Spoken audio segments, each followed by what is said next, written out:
Well, hello again, my friends and fellow Invisibles. I've got something rather different for you today because I feel we need to discuss urgently what's happening in Israel today and Gaza. This is spreading like a wildfire, isn't it? And it's bringing us what looks like much wider conflicts between Israel and could even be America drawn in and the whole world in conflagration. I don't think that's going to happen, but I think it's time we looked at this whole question of the Arabs and the Israelites, or the Israelis, and the causes of this friction. And many people, if you watch the media and they discuss this problem, they always take it back to the ending of the British Mandate in Palestine. After the First World War, Britain conquered that area from the Ottoman Empire, and the League of Nations, which was the forerunner of the United Nations, gave Britain a mandate to last 30 years from 1918 to 1948 to establish there a homeland for the Jews and also for the Arabs. So this was a poison chalice, to say the least, to be given that problem to sort out. But after the Second World War, many Jews came to settle in Palestine, or as it was called then, and more came back from the camps. The awful things that had happened in Europe with the persecution of the Jews and the Holocaust, people were moved, and it was felt that they needed a homeland of their own, somewhere where they weren't forever going to be wanderers among the nations. So it was decided that they should have a homeland there, and there was a partition agreement signed, which at the time the mandated territory which Britain was running included Jordan, and so Jordan, along with the West Bank, was going to be given to the Arabs, and the part of what was left would be going to the Jews. Originally it was going to be all of what was left, but they said no. There's some other bits that should be the Arabs' bits. So we only want the bit where we're living. But in 1948. Immediately that was signed, there was the first Arab-Israeli war, which, much to everyone's surprise, the Jews won. And actually they extended their territory, taking Haifa and parts of Galilee. So this is where people trace the origins of the problem now between the Palestinians and the Israelis to the idea that the Israelis had taken Arab land and that should be given back to them. And the predominant feeling in Arab countries is that Jews should go away, they should go somewhere else. They don't belong there. This is our land, this is Palestine, it's Arab land, it's Muslim land, and that's important as well. So that's how the media treat it, but actually we need to go back much further in history to really understand this problem. And it goes back to the time of Abraham.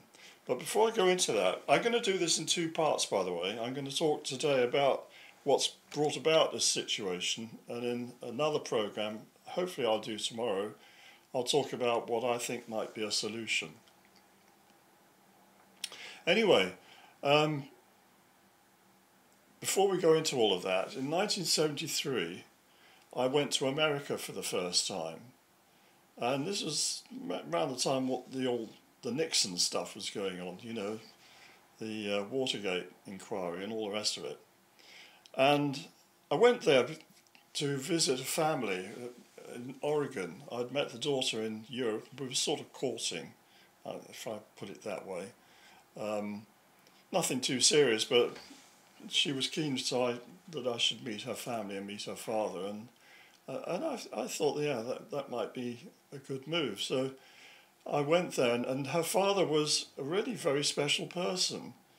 He had developed a technique where he could help you to remember your past lives.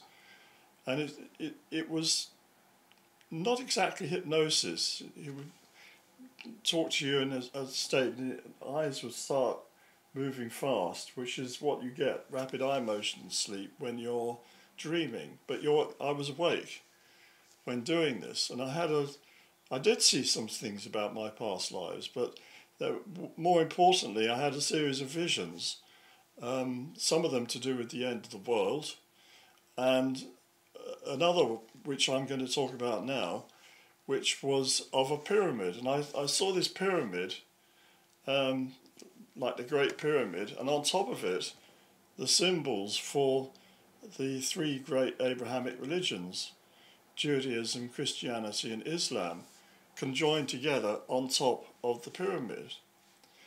And it took me a while to understand this, but I realized that eventually it was partly to do with Moses, who came out of Egypt, of course, but also that Egypt was the foundation stone on which these religions rested, that Egypt was the original Holy Land, even before the Holy Land, if you get my meaning. The Egyptians get a very bad press in the Bible, for the most part, but they weren't always corrupt, they weren't always the bad guys. It was a very spiritual place at one time. Certainly, I'm looking back before people like Ramesses, the big boastful pharaohs and their massive statues and all that, and the Thutmoses who created the Egyptian empire. Long before all of that, back in the Old Kingdom, the time of the pyramids were being built, it was a very, very religious place, and they believed that the gods were living with them, and that they had been taught the right ways of religion, and they were very religious people. So the light had been there. It was the Holy Land. They call their land the Holy Land in the Hermetica. But then they became corrupted, and Moses and the Israelites took the light away, you could say, and founded what would become a new Holy Land. But I want to look before the time of Moses, back to the time of Abraham. You have to understand that the Bible is really a story of a family. Yes, there's the wider family. It starts with Adam and Eve, doesn't it? They're kind of symbolic parents. There's actually more to that myth than just the first parents of the human race, as it were.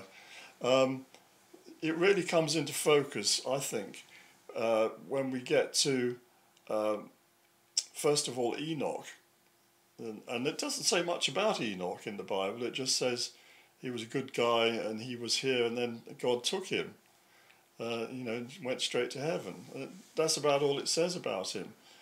And he's the first person, supposedly, who went straight to heaven without having to die. But it's much more than that. There is actually also the Book of Enoch, which wasn't included in the Bible, which tells us much more about the fallen angels and how Enoch is told to tell them that they're going to be punished for what they've done. And he does that and tells them about his journey to heaven. A lot of other information which the people who put the Bible together that we have now didn't like. But Jesus actually mentions Enoch in the Book of Enoch. So it obviously was in circulation at his time. And Enoch, I believe, was actually in Egypt. And he was the one that is called Hermes in the Greek times. They renamed him Hermes. The Hebrews called him Enoch. The Egyptians called him Thoth or Tot. So he is the one who first came up with the idea of building pyramids, which was to contain knowledge, knowing that the flood was coming, knowing that there was going to be this big crisis, and they had to build something that would pass their knowledge onwards to later generations. And I was told in my vision that I would be one of the people who would unlock the knowledge of the pyramids, reveal what they were really about. And at the time, I was a young man. I was only, I was 24, I think, and 23. I didn't know what was going on. I hadn't studied pyramids. I didn't know much about them, except they're in Egypt and big. That's about all I knew. I hadn't been to Egypt. But I was told I was going to be one of those who would unlock the secrets of the pyramids. And sure enough, 20 years later, I was with Robert Bauval writing the Orion Mystery, which put forward the information. I don't take any credit myself for this. It was Robert's discovery that the pyramids represented the belt of Orion. And we were out there filming about the pyramids, and at the time there was a little robot going up the shafts. We got involved with that. One thing led to another, and we ended up with the BBC coming back to Giza and the pyramids with the BBC to film a documentary called The Great Pyramid, Gateway to the Stars, which came out at the same time as our book, which went to #1 in England and was a worldwide bestseller, and I think in something like 30 languages. So I was involved with unlocking the secrets of the pyramids, albeit more as the writer rather than the discoverer, but I was involved. So that prophecy had come true. But what about the other thing, about the symbols of Judaism, Christianity and Islam on top? And I realised that meant that those religions should be looking back to the roots. The foundation stone of those religions is actually ancient Egypt.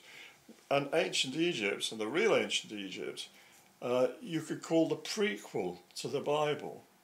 So one of the first things that Abraham does, he leaves Ur in the Chaldees, which is actually the city of Urfa in what's now Turkey.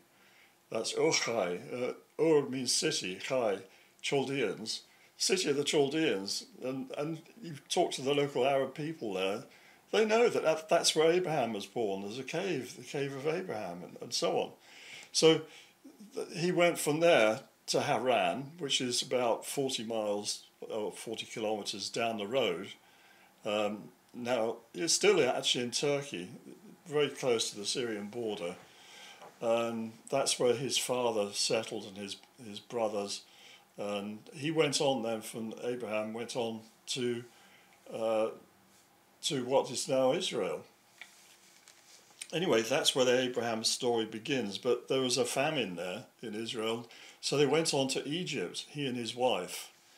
And this is where we get a very telling story. He had a wife called Sarah, or Sarai at that time. Her name is later changed to Sarah. And she was a very beautiful woman. And Abraham said to her, look, you better pretend you're my sister, because if they know you're my wife and they fancy you, they'll kill me so they can have you. So she agreed to that, and they went to Egypt. And Pharaoh took a fancy to her and took her into his house, into his harem. And bad things started happening to Pharaoh and his household. And when he learnt that actually she was Abraham's wife, not his sister, he was furious. And he said, why didn't you tell me that she's your wife? That I did this thing and took her into my harem. You must go, both of you, and take your goods and go out. So he didn't kill him. He was actually quite reasonable, I think, in his judgment on Abraham and Sarah, for being tricked. So they went back to Israel, or I think what we call it Canaan at that time. Then he had various visions where he met God, and he has various promises given to him about how his offspring will inherit the land all the way from the Euphrates River in what's now Syria, going into Iraq, and from Turkey, all the way from there down to the Nile, which is in Egypt. So there's a big slice of land, much bigger than Palestine or Israel today.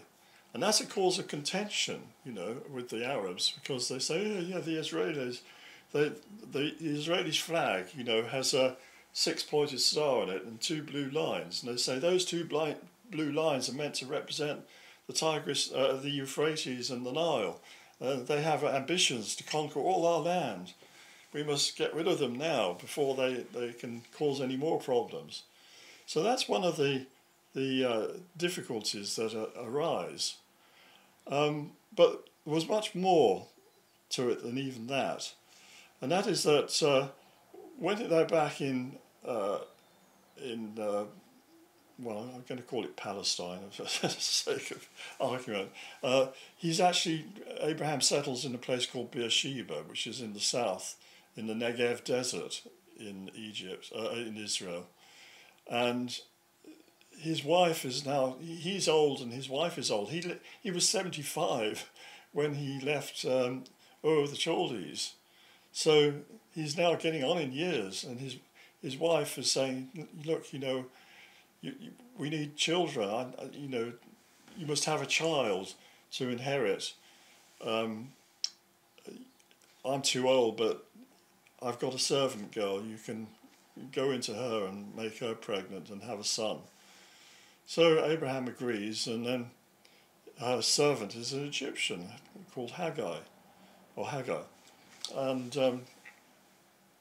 anyway, he has a son called Ishmael. But when Hagar's pregnant, Sarah becomes very jealous. You know, she sees Hagar looking a different look in her eye. You know, I'm going to be the mother of the heir. You're just the old woman. So she goes to Abraham and says, I can't bear this. I can't bear the way she looks at me. You must throw her out. And Abraham says, well, she's your servant. You do what you have to do. So Sarah throws her out of the house, pregnant woman. And she's weeping by a well. Remember, it's desert all round there. And an angel appears to her and says, don't worry, Hagar. God's going to look after you. You're going to have a son, and he's going to be, the father of many nations. They'll be like the stars in the sky, so many of them. But for now, go back to Sarah and submit, and be her servant, and all will be well. So she goes back. I should say she wasn't banished by Sarah. She ran away.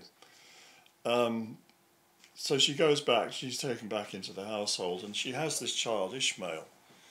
So that is Abraham's firstborn. And in due course, he becomes the father of the Arab nations. Right? Very important. But then God appears to Abraham and tells him that he will have a son by Sarah. And Abraham says, come off it, I'm nearly 100. And she's about 90. Well, how are we going to have children? She's long past that. And God says, I can do anything. And sure enough, Sarah becomes pregnant too. And she has a son called Isaac. So you have this situation now. The elder son is actually Ishmael, and the younger son is the more legitimate one. And God makes promises to Abraham that there's going to be inheritance to Isaac. So what happens then is eventually Hagar is cast out along with Ishmael, and again she's weeping, but she's shown a way, and she's taken to a place where she can stay and repose, and there's water, it's a fertile place, it's a nice place to be. So Ishmael grows up, and everything is well. But it says in here in the Bible, there's a prophecy about Ishmael, and if I can find it here, let's have a look. Yes. This is the first time when the angel appears to her when she's pregnant. And the angel of the Lord also said to her, I will surely multiply your offspring so that they cannot be numbered for multitude. And the angel of the Lord said to her, behold, you are pregnant and shall bear a son. You shall call his name Ishmael. because the Lord has listened to your affliction. This is important. He shall be a wild donkey of a man, his hand against everyone, and everyone's hand against him, and he shall dwell over against all his kinsmen. So when we see what's happening with Palestine terrorism and constant friction, it's that prophecy coming true. There's kind of wildness there that can't be placated. And we see that even more with the fundamentalists, Muslim fundamentalists who are against everyone. It's not one of them. They're blowing people up or murdering them with knives or whatever. The worldwide terrorism, whether it's in London, Paris or wherever. So we have those prophecies. And then I'm going to talk about what happens to Ishmael later on in the next episode of this, but we'll just follow through what happens with Isaac. So Abraham has his other son, Isaac, by his wife, and Isaac in due course has two sons, Esau and Jacob. And Esau is another wild man, and Jacob is the kind of smoother, more intelligent, and bit of a trickster, but actually smarter brother. And he outsmarts his brother, his elder. I think they're twins actually, but I might be wrong on that. But Esau is born first anyway, and Jacob outsmarts him on a number of occasions, including getting his father's special blessing. When his father's getting blind, he's got cataracts, and Rebecca, their mother, puts sheepskins on Jacob's chest to feel like he's got a hairy chest. So obviously he's not as hairy as his brother. And Isaac mistakes him for the elder one and gives him the family blessing. And later on, Esau comes in hungry. He's been out farming or hunting or whatever he's been doing. And he's hungry, and Jacob has made a soup. And he wants some of that soup. Yeah, I must have some soup. I'm really hungry. And Jacob says, well, give me your birthright, and you can have the soup. What the heck? Give me the soup. And so Esau sells his birthright for a bowl of soup. So Jacob's a bit of a sharp cookie, bit of a trickster. But at the same time, he's intelligent, and he's the one that gets chosen. He has the visions. He's the one that God makes the contracts with. And like his father, he meets with God near Bethel. And he raises an altar. There's a pillow stone that he had his ear on, he's sleeping on. He has this dream of angels going up and down a ladder, and he meets with God. And he puts up the pillow stone and pours oil on it as an altar, and praising God, and says, this is Bethel, the house of God. Is a terrible place, meaning it's a frightening place, because what happened. So he then goes off to Haran, where he's got cousins, and he wants to marry the younger one, and his uncle says, well, you can marry her, you have to work for me for 7 years, and then you can marry my daughter. And the 7 years is up, and then he's given the older one in marriage, the not so beautiful one. So he's in love with the younger one, and he has to work another 7 years to get her. So he ends up marrying the two daughters, and from them he gets on, and their servants, they each have a servant. He ends up with 12 sons who become the patriarchs of the 12 tribes of Israel. Anyway, the story of Jacob. His name, he has another vision of God, and his name is changed to Israel. And he comes back, and then his brothers conspire against one of the younger brothers, who born to Rachel, the favourite daughter. And they sell him to some Arab traders who take him to Egypt as a slave. This is Joseph.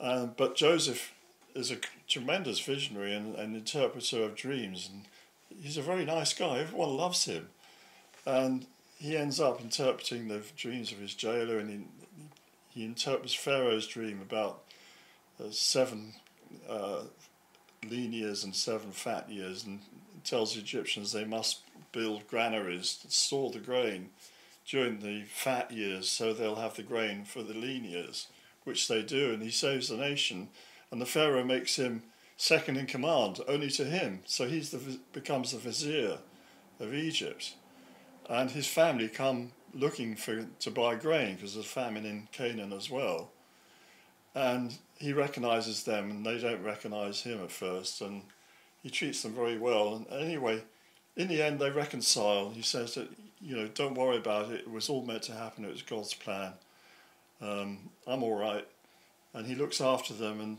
they settle in Egypt, where they, after so many years, they end up becoming slaves, and that also has been predicted by God to Abraham, that for 400 years they would be in servitude in a foreign country. That foreign country is Egypt.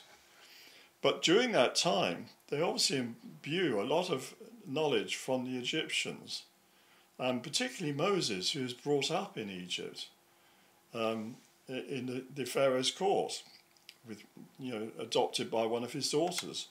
So the knowledge of Egypt, as well as the light that had shone there, the Hebrews eventually take out with the Exodus, and then they meet God at Mount Sinai, which actually is not in the Sinai Peninsula where you might think it is. It's actually in Saudi Arabia, in the northeast corner, in the area that at that time, the land of Midian. And that's where Moses had lived in exile for 40 years himself before that. So that's where he was taking them. And to get there, they had to cross the Red Sea and all of that. But anyway, they end up coming back to Canaan, and they establish their new kingdom. They defeat various tribes. So they had this claim on that land, going back to the promises made to Abraham, to Isaac, to Jacob's sons, and the tribes of Israel, and they take over the land as God's ordered. But at the same time, we've also got the Arabs, who are descended from Ishmael, and Ishmael has also inherited promises that the angel gave to Hagar. He's also of the blood of Abraham, so some of Abraham's promises belong to him as well. So this is the origin of the conflict between the Jews and the Arabs. And it's not just the foundation of the kingdom of Israel. This has gone on throughout the centuries. And now it seems to be coming to a crescendo, because we are at the end of time, the end of the age, I should say. So I believe there is a solution to this, and I'll talk about that in the next episode, but I just wanted to fill you in the background. If you haven't read your Bible, look in the book of Genesis, starting, I think, about chapter 11 for Abraham, and the next few chapters follow on, and you'll see the story of Abraham and Sarah and the Egyptians and Ishmael and Isaac and the promises made. And then it will go into the story of Isaac, and then the story of Jacob and Esau. It's all in that latter part of the book of Genesis. So if you're a Muslim or an Arab and you haven't read the Bible, you probably haven't. It's not allowed, I believe. You will certainly find Bibles online if you look, and you can read the book of Genesis, because it belongs to you as well as to the Jews and Christians. So, you don't have to believe in Christianity, you don't have to be a convert to Judaism. The book of Genesis concerns your people as well.